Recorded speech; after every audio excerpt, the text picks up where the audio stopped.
Hello my dear student. तो आज हम लोग देखेंगे हाइड्रोजन चैप्टर, यानी हाइड्रोजन का केमिकल प्रॉपर्टीज़ क्या होता है, यानी डाई हाइड्रोजन का केमिकल प्रॉपर्टीज़ क्या होता है, उसको हम लोग आज डिस्कस करेंगे। ठीक है बेटा।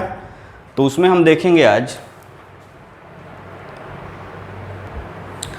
ठीक है बेटा। तो डाई हाइड्रोजन का केमिकल प्रॉपर्टीज़ देखेंगे।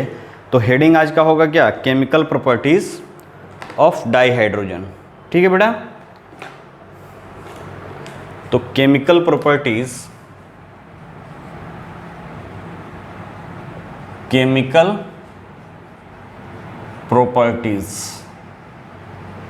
Of di hydrogen. ठीक है बेटा। फिजिकल प्रॉपर्टी हम लोगों ने प्रीवियस लेक्चर में देखा था, अभी हम देखेंगे क्या केमिकल प्रॉपर्टीज क्या होता है। तो अगर हम बात करें केमिकल प्रॉपर्टीज का, तो डाई हाइड्रोजन का मतलब क्या हुआ बेटा, this is a di hydrogen, H और H यानी H2 मॉलिक्यूल डाई हाइड्रोजन है। इस HH मॉलिक्यूल का जो बॉन्ड डिसोसिएशन एनर्जी होता है बहुत ही हाई होता है, हाईएस्ट ऑफ एनी एलिमेंट। ठीक है, ये सबसे ज़्यादा हाईएस्ट होता है। होने के कारण क्या है, क्योंकि इसका साइज क्या है, दोनों का s ऑर्बिटल है, SS ऑर्बिटल के ओवरलैपिंग से है, स्ट्रॉन्ग ओवरलैपिंग होगा, तो बॉन्ड का जो स्ट्रेंथ होगा वो स्ट्रॉन्ग होगा, और जब स्ट्रेंथ स्ट्रॉन्ग होगा तो उसको डिसोसिएट करना यानी ब्रेक डाउन करना क्या होगा, डिफिकल्ट होगा। यही रीजन है कि जो डाईहाइड्रोजन होते हैं वो रूम टेम्परेचर पे जनरली इनर्ट होते हैं, यानी रूम टेम्परेचर पे इनका डिसोसिएशन इजीली नहीं होता है, इसलिए ये इनर्ट होते हैं। तो आप लिख सकते हो कि dihydrogen is inert at room temperature. ठीक है बेटा, due to its high HH bond dissociation energy. तो यहां से लिख सकते हो dihydrogen is inert at room temperature due to high bond dissociation energy.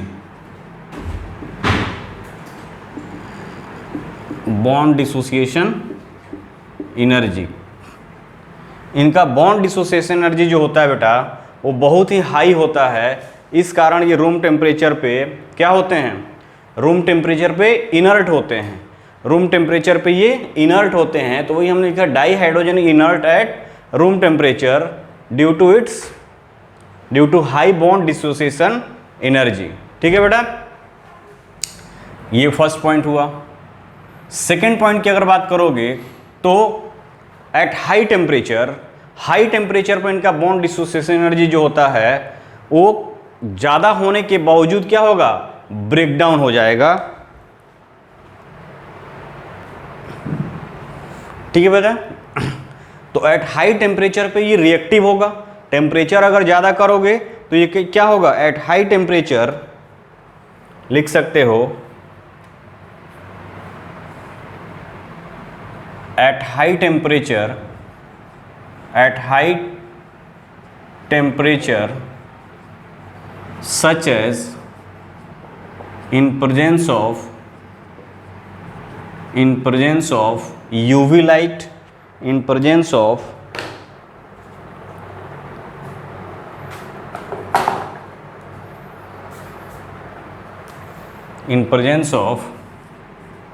UV light or in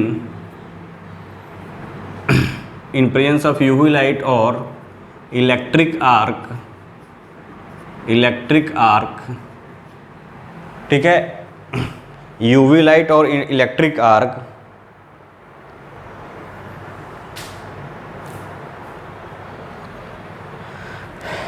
atomic hydrogen is produced, atomic hydrogen is produced due to breaking of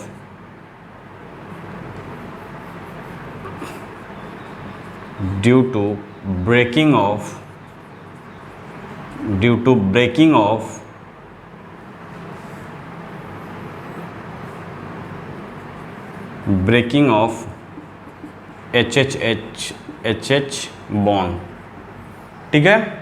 यानी high temperature पे क्या होता है, ये एटॉमिक हाइड्रोजन प्रोड्यूस करेगा। UV light ले लो या electric arc ले लो, ठीक है बेटा। नेक्स्ट पॉइंट, ठीक। अगर हम बात करें तो इसका इलेक्ट्रॉनिक कॉन्फ़िगरेशन क्या होगा बेटा? इट्स इलेक्ट्रॉनिक कॉन्फ़िगरेशन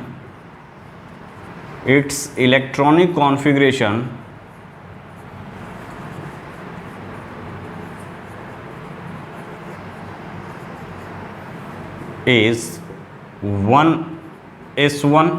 इसका इलेक्ट्रॉनिक कॉन्फ़िगरेशन क्या होगा बेटा? 1s1 which is incomplete,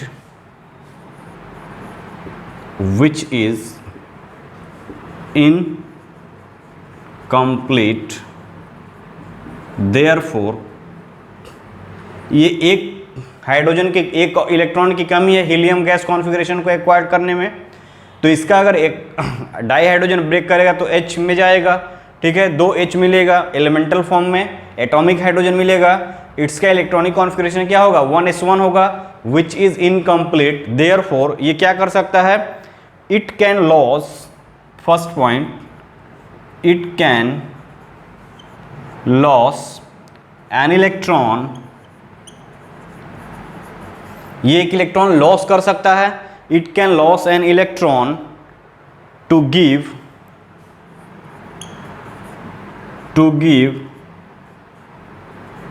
H ion, ठीक है बेटा। सेकंड क्या आ सकता है? It can gain a electron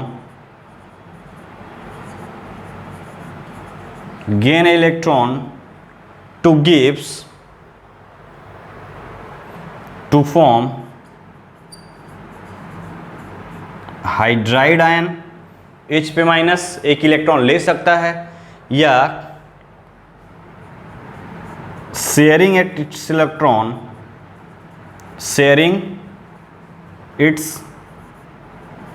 electron to form covalent bond.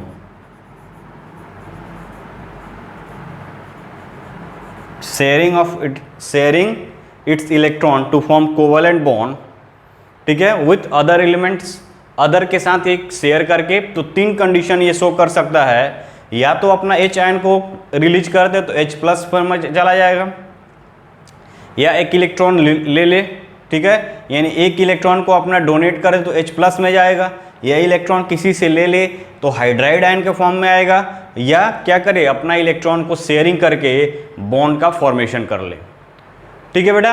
अब हम देखेंगे कि इसका रिएक्शन किससे किससे होगा, यानी डाई हाइड्रोजन का रिएक्शन किस किस से एलिमेंट से हम परफॉर्म कराते हैं, द फॉलोइंग, ठीक है बेटा। तो नेक्स्ट देखते हैं,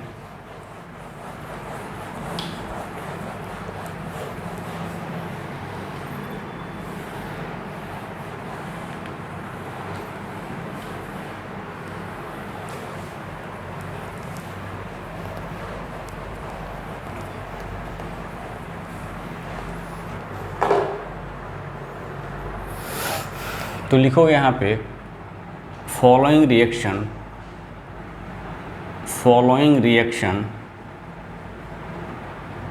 is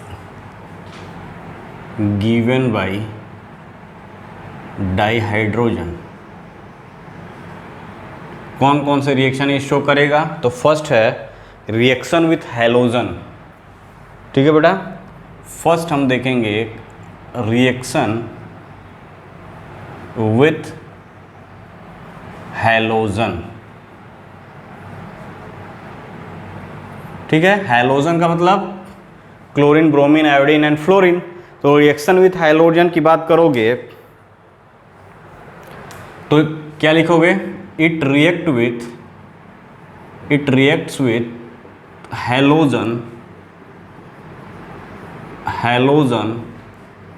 two gives halogen acid, ठीक है।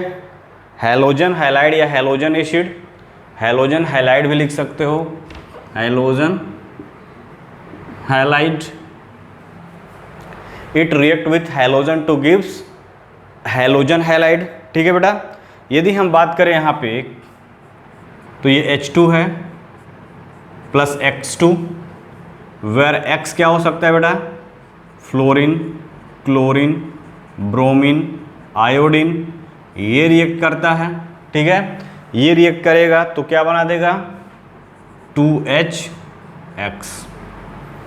ठीक, अगर हम बात करें इसकी reactivity of halogen with hydrogen की, तो रिएक्टिविटी का ऑर्डर क्या होगा बेटा, रिएक्टिविटी ऑफ हैलोजन, तो यहां पे लिखोगे reactivity of halogen with dihydrogen.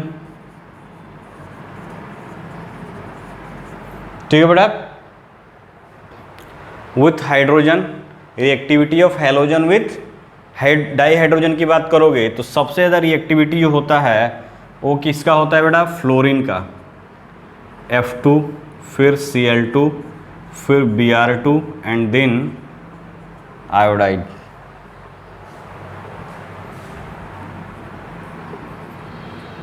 ये रिएक्टिविटी का ऑर्डर होता है, यानी सबसे ज़्यादा फ्लोरीन, क्लोरीन, ब्रोमीन और आयोडीन, ये रिएक्टिविटी का ऑर्डर होगा। तो यदि अगर हम बात करें, यदि H2 का रिएक्शन हम F2 से कराते हैं तो ये जो रिएक्शन होता है वो डार्क में ही हो जाता है, कोई टेम्परेचर की ज़रूरत नहीं होती है, ये डार्क में ही रिएक्शन होता है, क्योंकि फ्लोरीन क्या है, हाईली रिएक्टिव है, 2HF का फॉर्मेशन करेगा।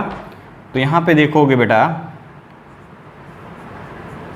ठीक है, तो H2 का F2 से डायरेक्ट रिएक्शन होता है, डार्क में ही होता है।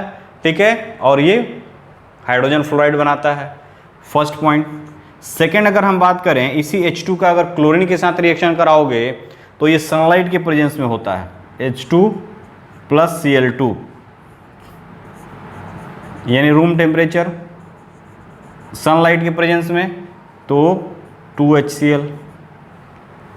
ठीक है, उसी तरह अगर थर्ड रिएक्शन की बात करोगे तो H2 का रिएक्शन कराएंगे Br2 से, तो ये जो रिएक्शन होता है वो 673 केल्विन पे होता है, हाई टेम्परेचर, तो ये 2HBr बनेगा। फोर्थ अगर बात करोगे यहाँ पे इसी H2 का रिएक्शन Br2 से कराते हैं 673 केल्विन, और कैटलिस्ट लेते हैं प्लैटिनम कैटलिस्ट, प्लैटिनम कैटलिस्ट, तब ये 2HI बनता है। तो ये है इसका रिएक्टिविटी हाइड्रोजन का, किससे, हैलोजन के साथ। तो सबसे ज़्यादा रिएक्टिविटी फ्लोरीन के साथ, फिर क्लोरीन, ब्रोमीन, आयोडीन के साथ, ये इंपॉर्टेंट है आपके लिए। इसका जो रिएक्शन होता है वो रूम टेम्परेचर यानी डार्क में ही हो जाता है फ्लोरीन से, ये सनलाइट के प्रेजेंस में होता है, ये हाई टेम्परेचर पे, और ये टेम्परेचर विथ कैटलिस्ट के साथ, बिकॉज आयोडाइड, सॉरी यहाँ पे I2 होगा, iodide is the less reactive hydride with hydrogen. ठीक है बेटा, नेक्स्ट रिएक्शन देखेंगे, रिएक्शन विथ डाई ऑक्सीजन। ठीक है बेटा, ये हो गया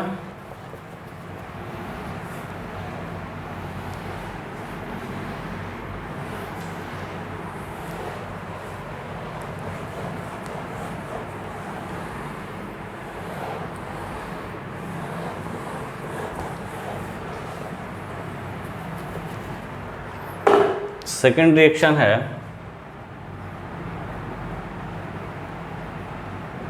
रिएक्शन विथ डाइहाइड्रोजन। ठीक है बेटा, रिएक्शन विथ डाइहाइड्रोजन की बात करोगे,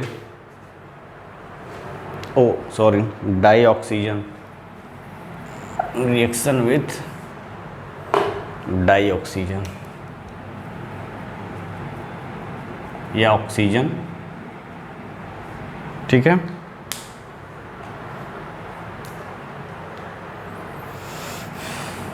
it react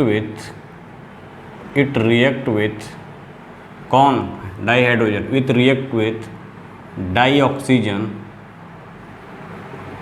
to form water,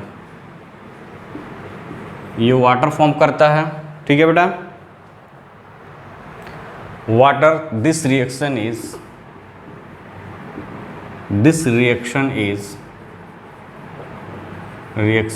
highly exothermic.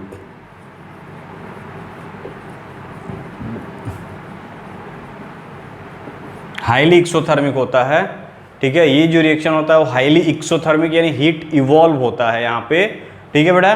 तो यदि हम बात करें यहाँ पे H2 का O2 से रिएक्शन कराएंगे तो H2O बनेगा।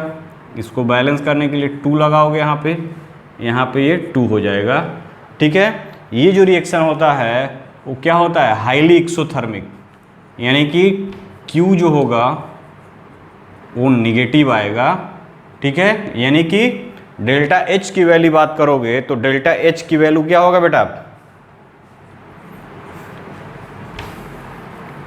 यानी डेल्टा H की वैल्यू की अगर हम बात करें तो 285.9 माइनस 285.9 किलोजूल पर मोल, ठीक है। ये रिएक्शन होता है, ठीक बेटा। तो reaction with dioxygen. Next क्या है, reaction with dinitrogen. Third reaction की बात करो तो रिएक्शन विथ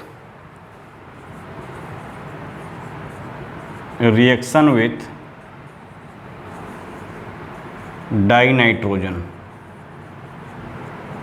ठीक है। रिएक्शन विथ डाई नाइट्रोजन की बात करोगे तो क्या लिखोगे, it react with dinitrogen to form ammonia,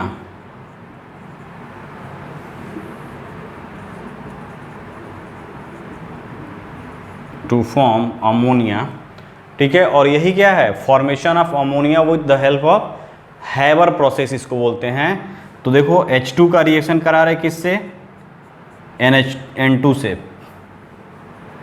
ठीक है बेटा। ये जो रिएक्शन होता है वो 673 केल्विन और आयरन और मोलिब्डेनम, ठीक है। आयरन और मोलिब्डेनम कैटलिस्ट का यूज करते हैं यहाँ पे, ठीक है। तो अमोनिया बनता है NH3, तो ये 2 हो जाएगा और ये 3 हो जाएगा, ठीक है बेटा। और इसी प्रोसेस को बोलते हैं क्या, it react with dinitrogen to form ammonia. This process is called Haber process. इस प्रोसेस को बोलते हैं, क्या बोलते हैं बेटा, हैबर। साइंटिस्ट का नाम है हैबर प्रोसेस। ये बहुत इंपॉर्टेंट आता है कभी कभी डायरेक्ट क्वेश्चन कि हैबर प्रोसेस में कौन सा कैटलिस्ट यूज किया जाता है। तो आयरन दिया रहेगा या मोलिब्डेनम, कोई एक कैटलिस्ट का यूज किया जाता है, ठीक है। ये अमोनिया का फॉर्मेशन के लिए यूज किया जाता है। ये भी क्या होता है, एक्सोथर्मिक रिएक्शन होता है। यानी यहाँ पर भी बात करोगे तो डेल्टा H जो होता है वो -92.36 किलो जूल पर मोल, ठीक है बेटा। 92.6 किलो जूल यानी एक्सोथर्मिक रिएक्शन होता है ये भी। तो देखो इस पर 1-2 क्वेश्चन आते हैं जो नीट के लिए है, ठीक है।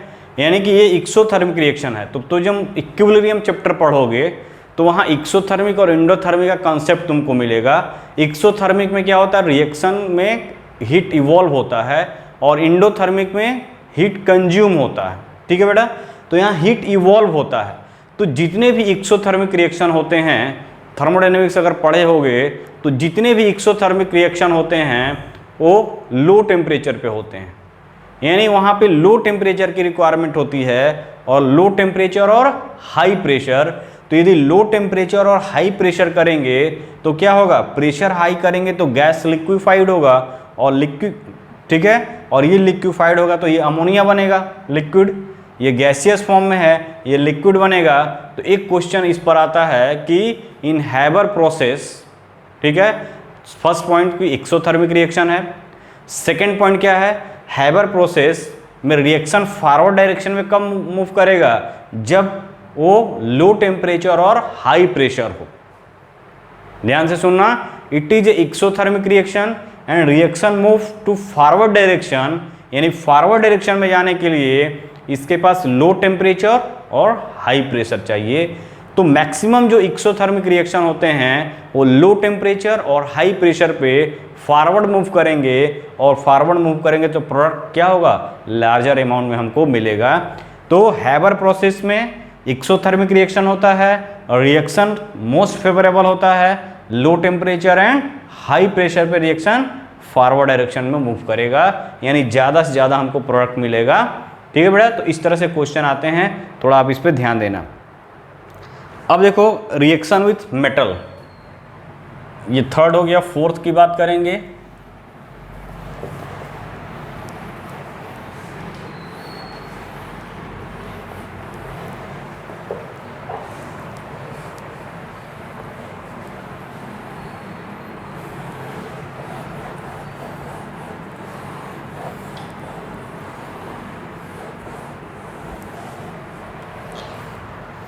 फोर्थ की बात करें बेटा,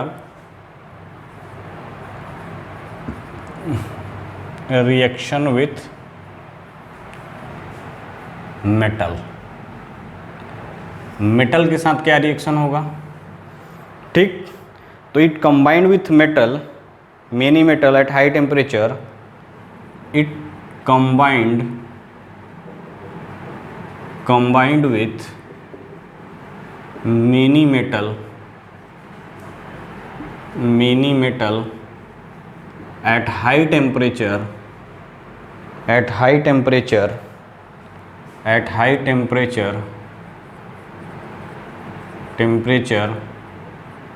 to form metal hydride।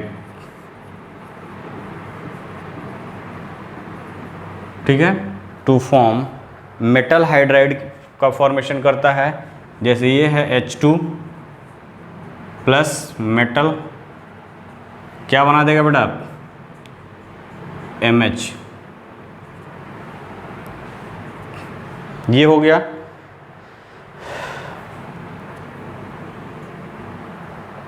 अगर बात करें यहाँ पे H2 प्लस 2MH, इस टाइप का मेटल हाइड्राइड बनाएगा। ये क्या है, M मतलब बहुत सारे मेटल हो सकते हैं। जैसे मान लो यहाँ पे H2 प्लस लिथियम है, तो क्या हो जाएगा, LiH। ठीक है, ये हो गया हमारा क्या, LiH, यानी कि यहाँ पे 2LiH हो जाएगा। ठीक, उसी तरह मान लो यहाँ पे H2 प्लस कैल्शियम है, तो कैल्शियम का CaH2 बनाएगा, तो यहाँ 2Ca हो जाएगा। ठीक है बेटा, तो यहाँ पर भी क्या हो जाएगा, 2, और यहाँ पर भी 2।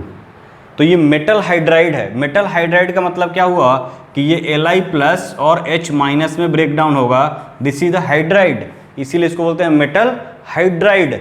यानी कि जो हाइड्रोजन है वो मेटल से बाइंड करके क्या बनाएगा, मेटल का हाइड्राइड, जिसमें H जो होगा वो H माइनस के फॉर्म में होगा, यानी ये इलेक्ट्रॉन लिया हुआ है, जब ब्रेकडाउन होगा तो H माइनस के फॉर्म में जाएगा, तो ये मेटल हाइड्राइड का फॉर्मेशन करते हैं। ठीक है बेटा, अब नेक्स्ट जो होगा reaction with metal and metal oxide. Fifth जो होगा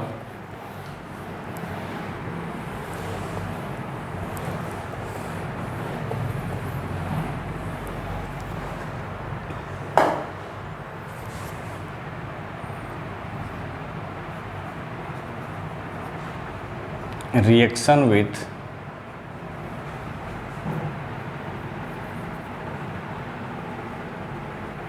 metal ion and metal oxide। Metal ion और मेटल ऑक्साइड के साथ रिएक्शन क्या करेगा,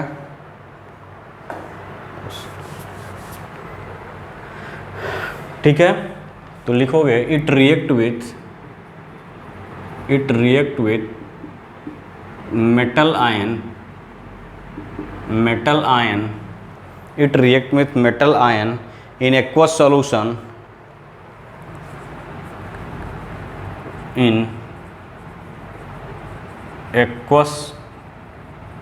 solution and with metal oxide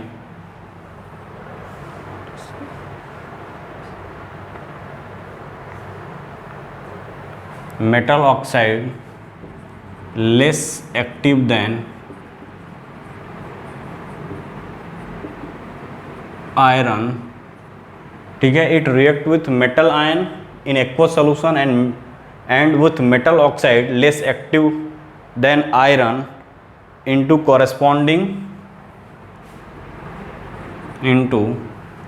corresponding metal.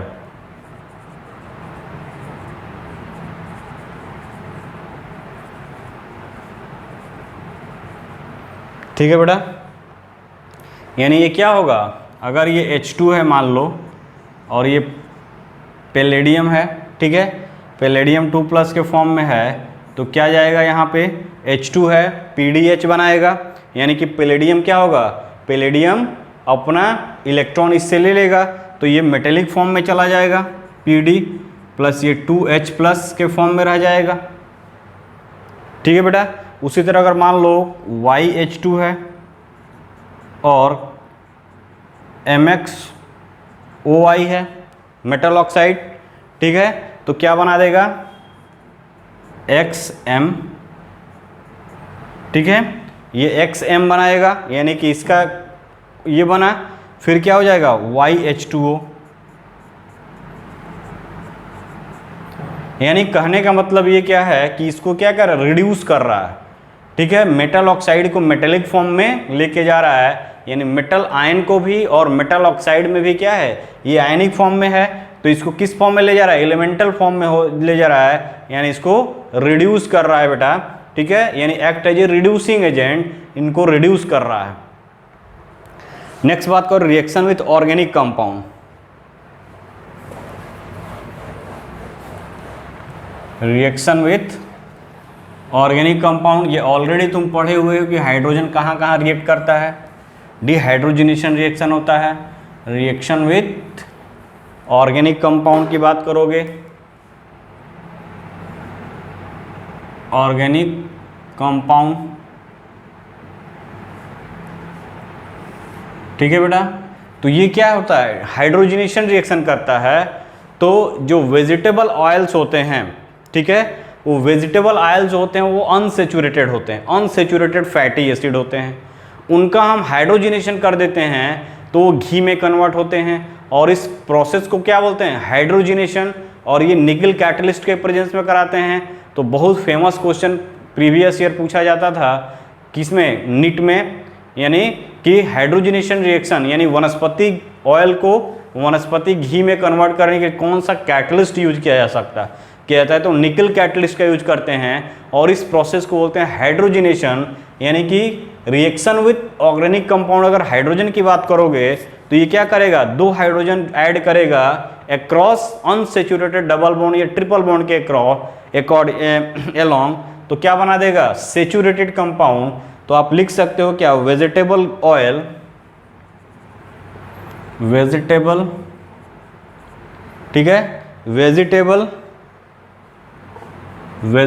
Oil, oil unsaturated होता है, ठीक, इसका रिएक्शन करा दो हाइड्रोजन से, और निकल कैटलिस्ट है, ठीक है, निकल कैटलिस्ट है, H2 के रिएक्शन करा दोगे तो ये अनसेचुरेटेड होता है, अनसेचुरेटेड होता है। तो वेजिटेबल ऑयल से वेजिटेबल घी बन जाएगा, वेजिटेबल घी, ठीक है, ये क्या हो जाएगा, सेचुरेटेड। तो आप पढ़ोगे कि अनसेचुरेटेड जो फैटी एसिड होता है वो हमारे लिए बेनिफिट है, बट सेचुरेटेड फैटी एसिड क्या है बेटा, बेनिफिट नहीं है। यहाँ से कोलेस्ट्रॉल लेवल इंक्रीज करता है, बिकॉज ये डिपॉजिट होते हैं हमारे ब्लड वेसल्स में, और डिपॉजिट होकर क्या करेंगे, हमारे ब्लड के फ्लो को एब्स्ट्रैक्ट करेंगे। तो एब्स्ट्रैक्ट करेंगे तो क्या होता है, वहाँ पे प्रॉब्लम होता है, हार्ट के से रिलेटेड प्रॉब्लम होता है। That is why vegetable oil is contain unsaturated fatty acid, therefore unsaturated fatty acid is the beneficial for our health। ठीक है बेटा, तो यहाँ पे हाइड्रोजनेशन इज, अब इसी प्रोसेस क्या बोलते हैं, हाइड्रोजनेशन प्रोसेस। ये वेजिटेबल ऑयल से वेजिटेबल घी का कन्वर्जन यानी अनसेचुरेटेड से सेचुरेटेड का हुआ, तो this is known as hydrogenation of vegetable oil. इस प्रोसेस को क्या बोल सकते हो, हाइड्रोजनेशन ऑफ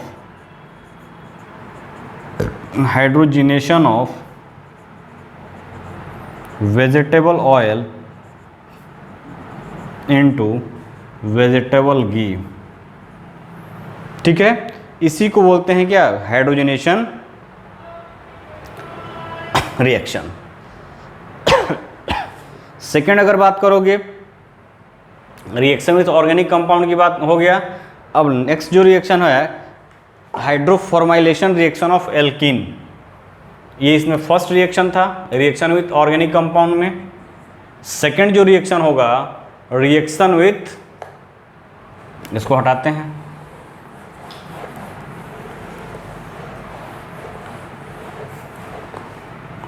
सेकेंड जो होगा hydroformylation reaction of alkene, hydroformylation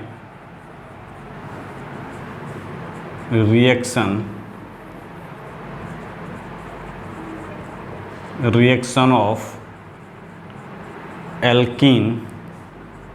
ठीक है, hydroformylation reaction of alkene to give aldehyde,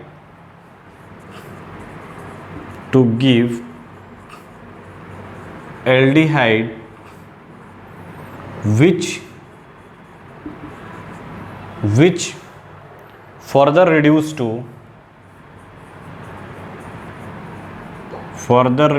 to alcohol। Hydroformylation reaction of alkene, तो हाइड्रोफॉर्माइलेशन एल्कीन का कराते हैं, यानी करते क्या है बेटा, यहाँ पे H2 लेते हैं और यहाँ पे कार्बन मोनोऑक्साइड लेते हैं प्लस एल्कीन, मान लो कोई भी एल्कीन ले लो, RCH डबल बॉन्ड CH2। ठीक है बेटा, तो ये क्या बनता है, देखो यहाँ पे RCH2, ये एक कार्बन है, 3 कार्बन, यानी हमको क्या मिलेगा, इस कार्बन मोनोऑक्साइड का यहाँ पे, इस प्रोसेस को बोलते हैं हाइड्रोफॉर्माइलेशन, यानी फॉर्मेशन ऑफ फॉर्मल्डिहाइड, यानी formation of aldehyde from alkene in presence of H2 और carbon monoxide, is this process known as formylation. Formaldehyde बन रहा है इसलिए इसको फॉर्माइलेशन रिएक्शन बोलते हैं।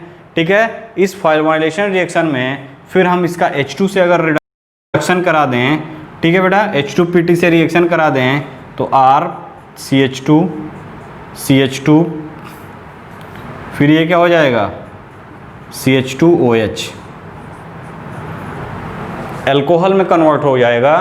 तो वही बोला कि hydroformation reaction of alkene to give alcohol, to give aldehyde which further reduce to alcohol, further उसका H2 से रिएक्शन कराओगे तो क्या होगा, एल्कोहल में कन्वर्ट हो जाएगा। तो ये है उसका रिएक्शन बेटा। नेक्स्ट देखेंगे, ठीक है, तो ये था क्या, केमिकल रिएक्शन ऑफ हाइड्रोजन का। अब हम देखेंगे इसका यूज कहाँ कहाँ है, यानी कि डाई हाइड्रोजन का यूज कहाँ कहाँ पे करते हैं, उसको हम 1 बाय 1 डिस्कस करते हैं।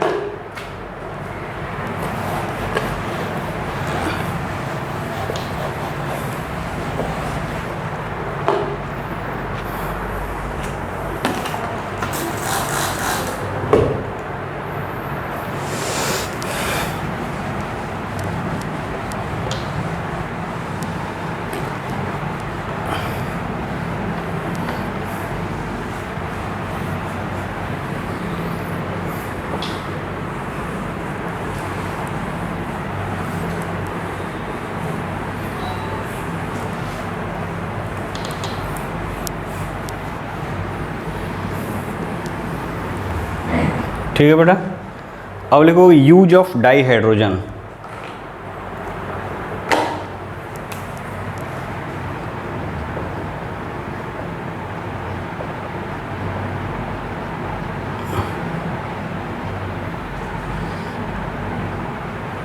तो फर्स्ट ठीक है, तो लिख सकते हो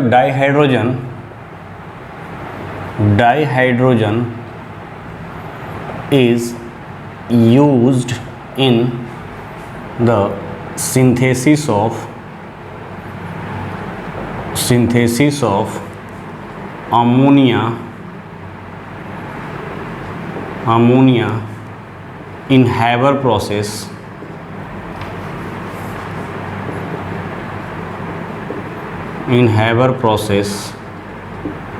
This ammonia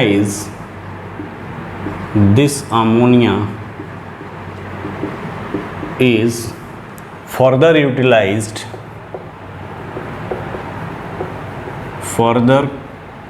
utilized in the manufacture of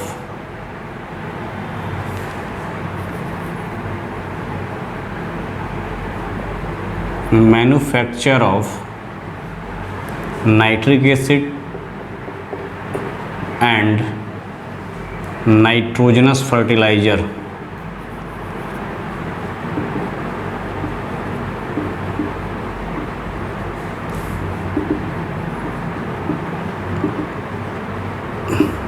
तो सबसे पहला पॉइंट क्या हुआ बेटा कि हैबर प्रोसेस में यूज करते हैं अमोनिया का सिंथेसिस करने के लिए, और this ammonia is further utilize in the manufacture of nitric acid and nitrogenous fertiliser.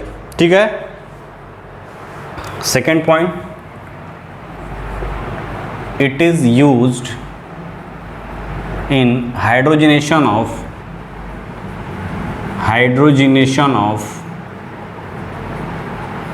vegetable oil into vegetable ghee. ठीक है, vegetable oil into vegetable ghee या वनस्पति घी। ठीक है, तो अगर बात करोगे तो ऑयल की बात करोगे तो सोयाबीन ऑयल हो गया, कॉटन सीड ऑयल हो गया। तो सोयाबीन,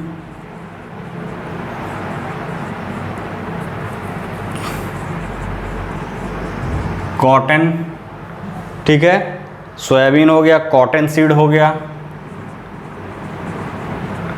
ठीक है, सोयाबीन ऑयल हो गया, कॉटन सीड हो गया। ये क्या है? सोयाबीन ऑयल है, कॉटन सीड ऑयल है। ठीक है, इसको क्या करते हैं? हाइड्रोजनेशन करेंगे तो वनस्पति घी बन जाएगा, वनस्पति घी। ठीक है, तो ये होता है इसका सेकंड यूज। थर्ड यूज क्या कर सकते हैं? It is used in the manufacture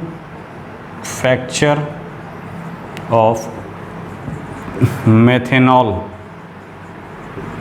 ठीक है, एल्कोहल का प्रिपरेशन में यूज करते हैं, यानी इसका रिएक्शन कराएंगे कार्बन मोनोऑक्साइड 2H2 का कोबाल्ट कैटलिस्ट से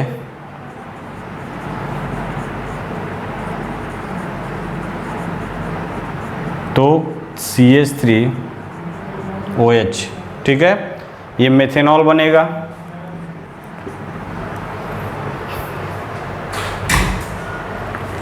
फोर्थ पॉइंट लिखोगे, it is used in the formation of metal hydride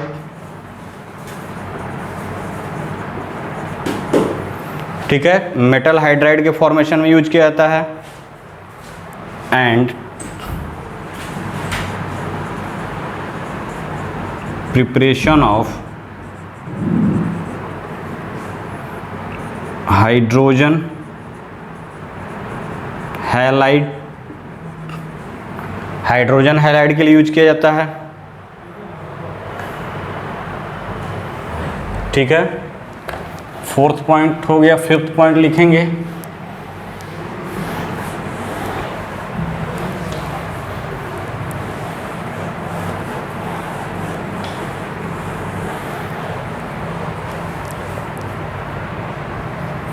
fifth point लिखेंगे, it is use to reduced heavy metal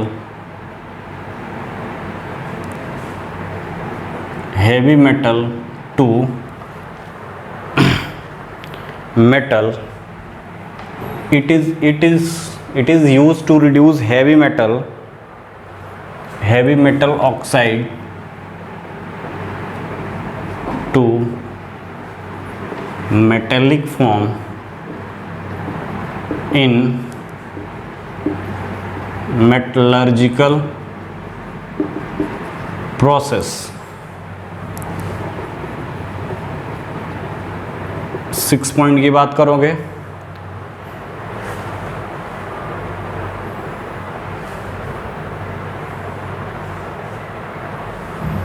atomic hydrogen and oxy hydrogen torch, atomic hydrogen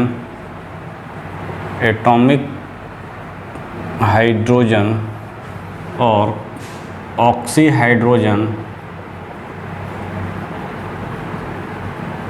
torch is used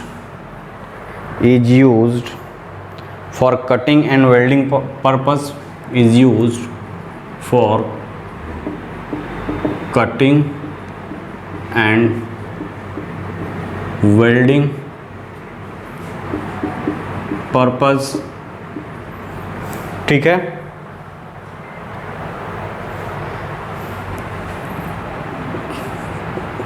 it is used as rocket fuel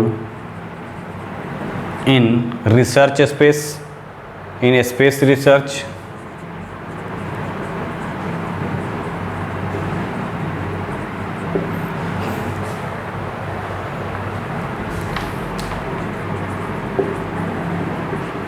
ठीक है, space research में rocket fuel की तरह use किया जाता है।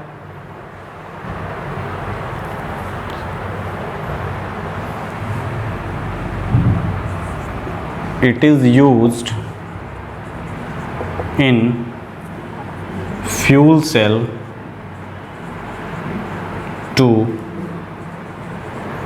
Generate electrical energy. Fuel cell में use किया जाता है electrical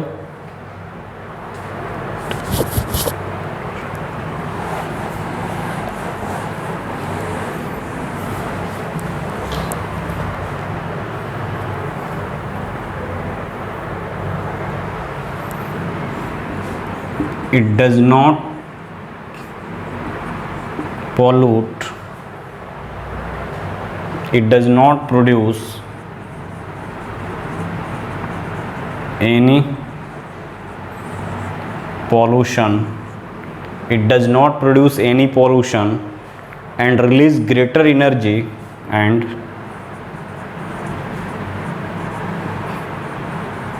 release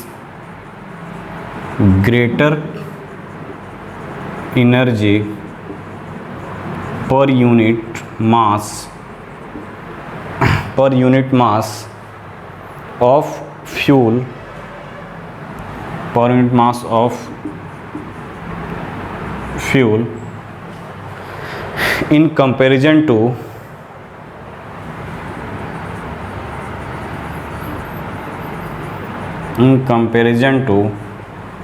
gasoline and other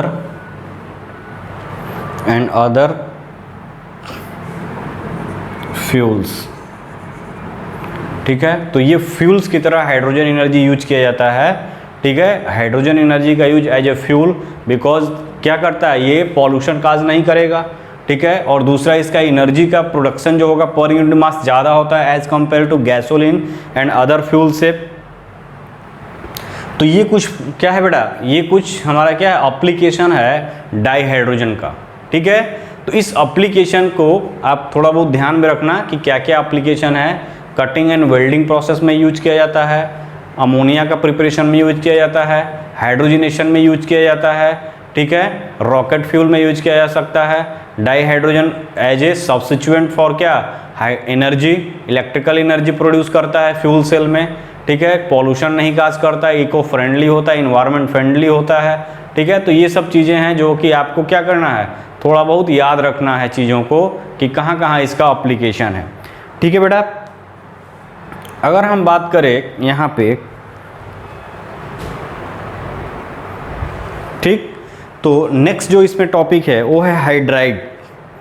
hydride की बात करेंगे तो हाइड्राइड का फॉर्मेशन कैसे करेगा ये, ठीक है बेटा, तो उसको हम देखते हैं।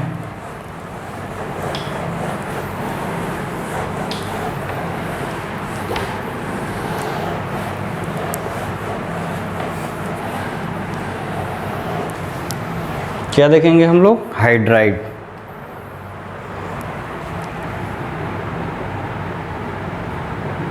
हाइड्राइड का मतलब क्या हुआ बेटा, ये H माइनस के फॉर्म में यहाँ पे एग्जिस्ट करेगा, this is the hydride form.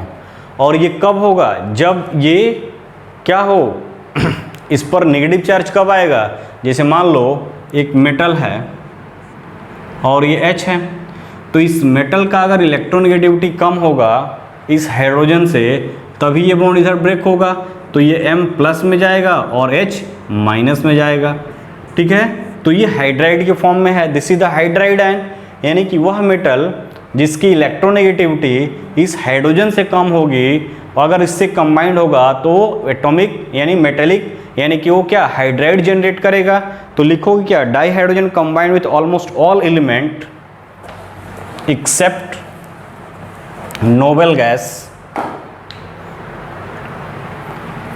तो लिखो यहाँ पे di hydrogen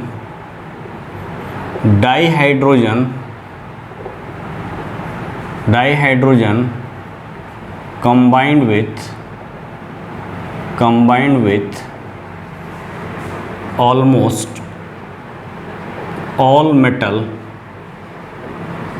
except noble gas to form binary compound,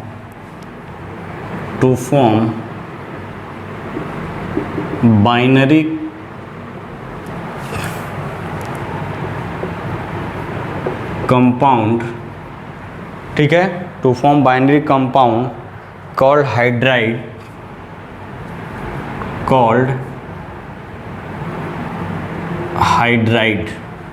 of the type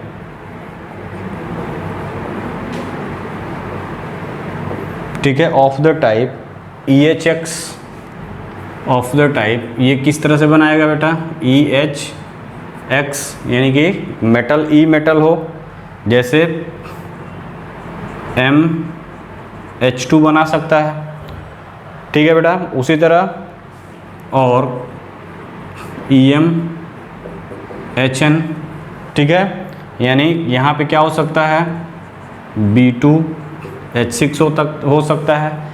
तो इस फॉर्म में क्या होगा, ये हाइड्राइड के फॉर्म में होगा, यानी यहाँ पे अगर बात करोगे तो यहाँ पे MgH2 इस फॉर्म में रह सकता है, या B2H6 इस फॉर्म में होगा।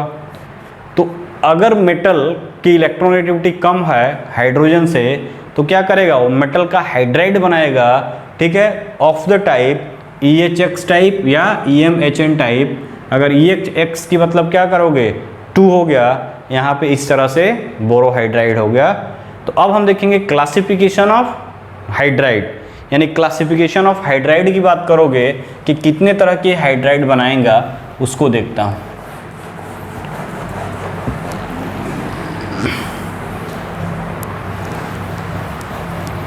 ठीक है बेटा, तो नेक्स्ट हेडिंग जो रहेगा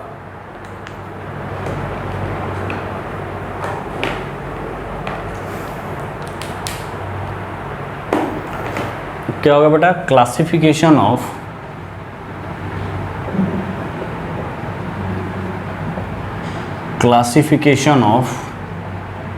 हाइड्राइड।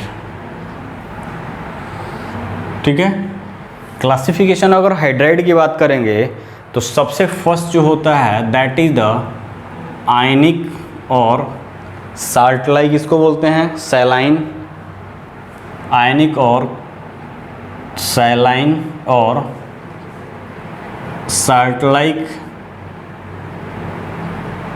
हैलाइड, ठीक है। दूसरा कोवलेंट और molecular salt like hydride, molecular hydride. तीसरा मेटेलिक और नॉन स्टियोमेट्रिक हाइड्राइड, मेटेलिक और नॉन स्टोइकियोमेट्रिक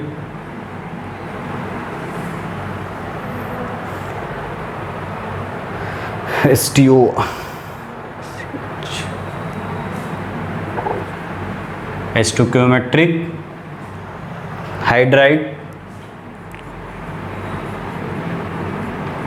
ठीक है बेटा। तो ये तीन तरह के हाइड्राइड बनाते हैं, आयनिक और सैलाइन हाइड्राइड और साल्ट लाइक हाइड्राइड, दूसरा कोवलेंट और मॉलिक्यूलर हाइड्राइड, और तीसरा जो होता है मेटेलिक और non स्टियोमेट्रिक hydride.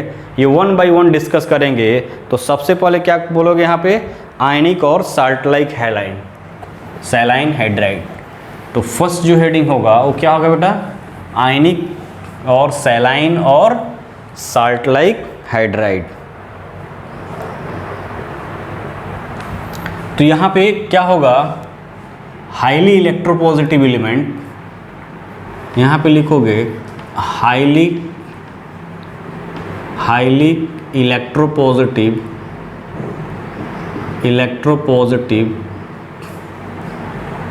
Metal, highly electropositive metal, ठीक है, such as S block element, ठीक है, highly electropositive metal such as S block element react with hydrogen,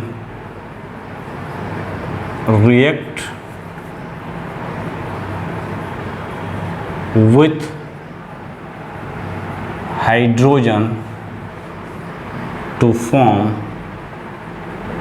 ionic hydride, ठीक है। आयनिक हाइड्राइड का फॉर्मेशन करेंगे। जैसे बात करोगे एग्जाम्पल की, तो लिथियम हाइड्राइड हो गया, बेरिलियम हाइड्राइड हो गया,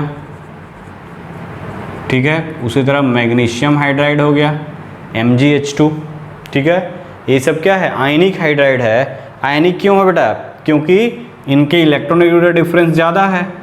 तो यहाँ पे लिखोगे BeH2 beryllium hydride, BeH2 and MgH2 are polymeric hydride.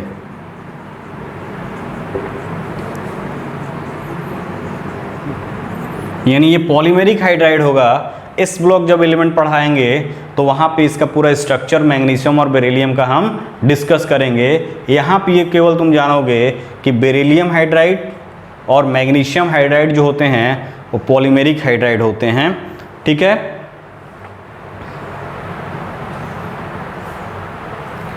तो यहाँ पे लिखोगे these are ionic in nature but contain some covalent character।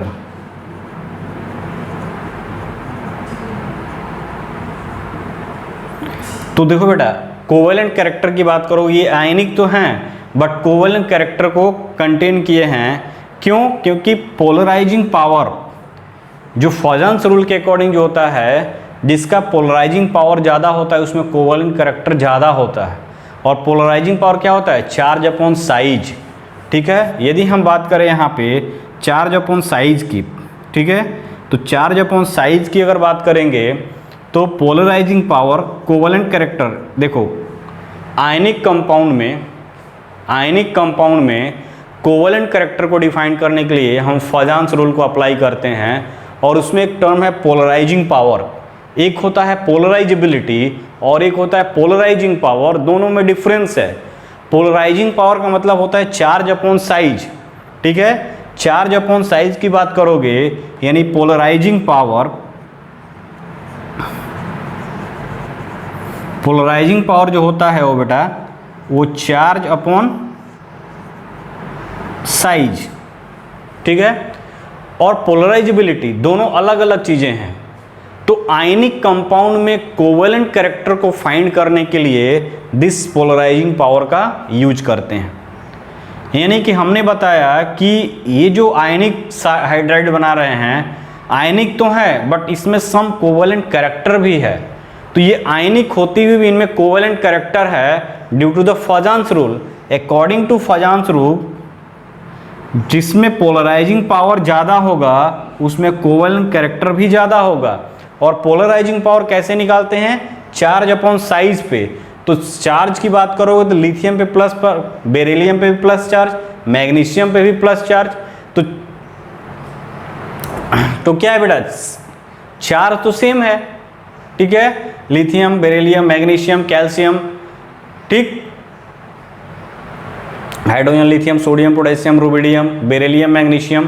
तो यदि हम बात करें साइज का, ठीक है, तो साइज किसका ज़्यादा बड़ा है? लेफ्ट टू राइट जाते हैं तो साइज घटता है, ठीक है। तो साइज घटेगा यानी साइज कम होगा तो चार्ज भी इस पर 2 है, बेरिलियम है, मैग्नीशियम पे भी 2 है, ठीक है। इस पर भी 2 यानी चार्ज भी ज़्यादा और साइज भी छोटा, यानी इसमें कोवेलेंट कैरेक्टर ज़्यादा होगा बिकॉज यहाँ पे पोलराइजिंग पावर क्या है बेटा? ज़्यादा है। पोलराइजिंग पावर ज़्यादा, कोवेलेंट कैरेक्टर ज़्यादा। तो यदि पूछता है कि कोवेलेंट कैरेक्टर किस में ज़्यादा होगा तो चार्ज अपॉन साइज। साइज जिसका छोटा उसका क्या होगा? पोलराइजिंग पावर ज़्यादा। चार्ज दोनों में कॉमन है, तो यदि इसमें और इसमें कंपेयर करोगे तो बेरिलियम के जस्ट नीचे मैग्नीशियम साइज इंक्रीज कर गया, तो सबसे ज़्यादा कोवेलेंट कैरेक्टर इसमें होगा, देन इसमें होगा, सबसे कम इसमें होगा। यानी कि सबसे ज़्यादा कोवेलेंट कैरेक्टर ये है क्योंकि इसका साइज, चार्ज भी 2 है और साइज भी छोटा है इसके रिस्पेक्ट में। इसके और इसमें कंपेयर करोगे तो बेरिलियम और मैग्नीशियम, बेरिलियम के जस्ट नीचे मैग्नीशियम है, साइज इंक्रीज कर गया।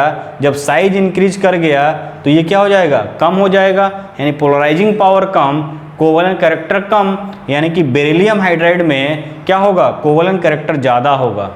तो आयनिक कंपाउंड में कोवेलेंट कैरेक्टर को डिसाइड करने के लिए हम पोलराइजिंग पावर का यूज करते हैं। तो यदि तुमको क्वेश्चन आता है जैसे एस ब्लॉक में जाओगे तो वहाँ पे मिलेगा तुमको, ठीक, या तुम पीरियोडिक टेबल पढ़े होगे तो वहाँ पे पढ़े होगे, ठीक है, कि या तुम कोवेलेंट बॉन्ड पढ़े होगे तो कोवेलेंट कंपाउंड में आयनिक कैरेक्टर को डिफाइन करने के लिए हम फजान्स रूल का यूज करते हैं। और फजान्स रूल कहता है कि जिसका पोलराइजिंग पावर ज़्यादा उसमें कोवेलेंट कैरेक्टर भी ज़्यादा होगा, ठीक है बेटा। तो polarizing power charge upon size होता है, जबकि पोलराइजेबिलिटी क्या होता है बेटा? पोलराइजेबिलिटी मतलब एक्सपेंशन ऑफ चार्ज क्लाउड, यानी अपने जो ऊपर चार्ज है वो एटम जितने बड़ा होगा उतना दूर दूर होगा, तो दैट इज द पोलराइजेबिलिटी और this is the polarizing power. दोनों अलग अलग चीज़ें हैं, इसमें कंफ्यूज नहीं होना।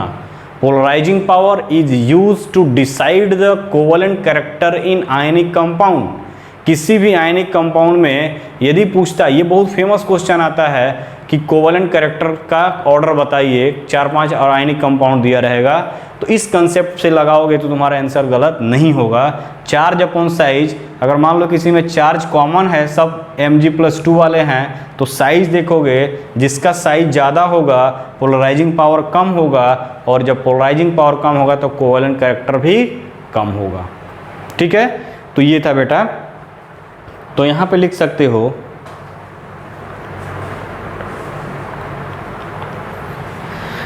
ठीक है। ये था कुछ character, this hydrides are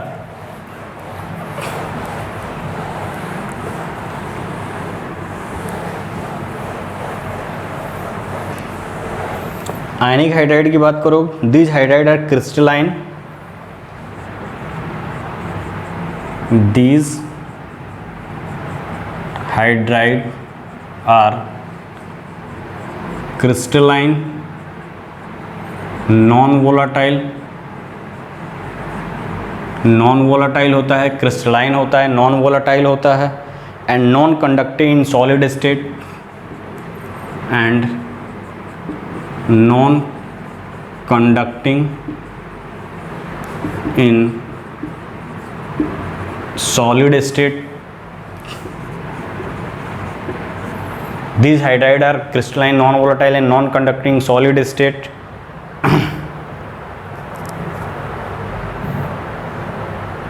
but conducting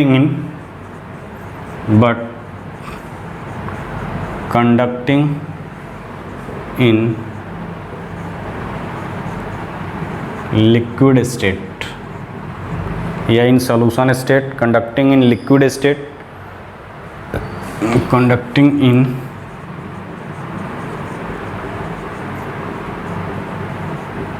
solution state. ठीक है,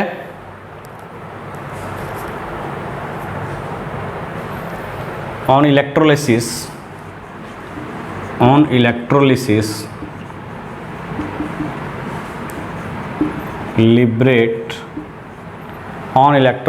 liberate dihydrogen gas at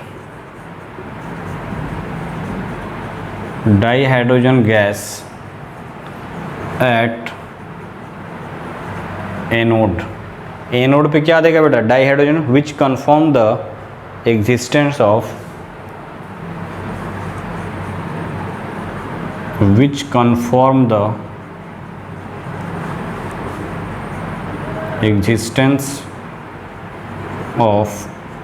hydride ion. ठीक है, यानी अगर बात करोगे तो ये मेटल के फॉर्म में है, मेटल हाइड्राइड है. ठीक है, इसका हम इलेक्ट्रोलिसिस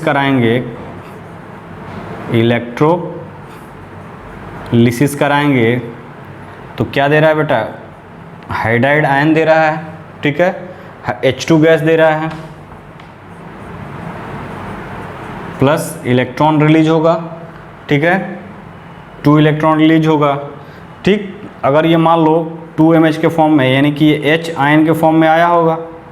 ठीक, ये इस फॉर्म में आया होगा और इस फॉर्म से ये एनोड पे क्या मिला हमको? H2 gas.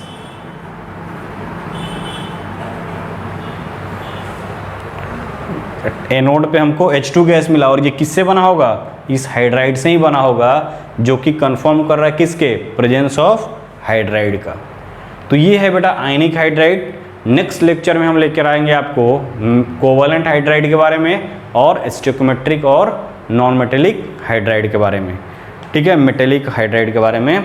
ठीक है बेटा, तो इस लेक्चर को आप अच्छे से पढ़िए.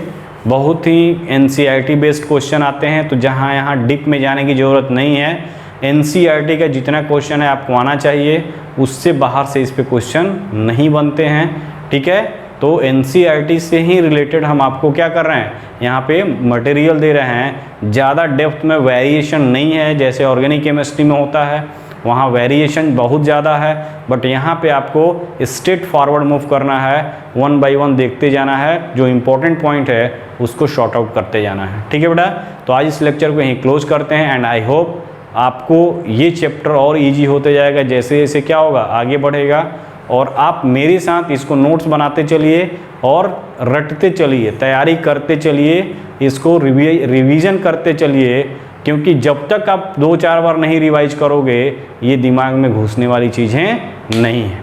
ठीक है बेटा, तो आज इस लेक्चर को यहीं क्लोज करते हैं. रोज़ की तरह आप पढ़ते रहिए और आगे बढ़ते रहिए. Bye bye.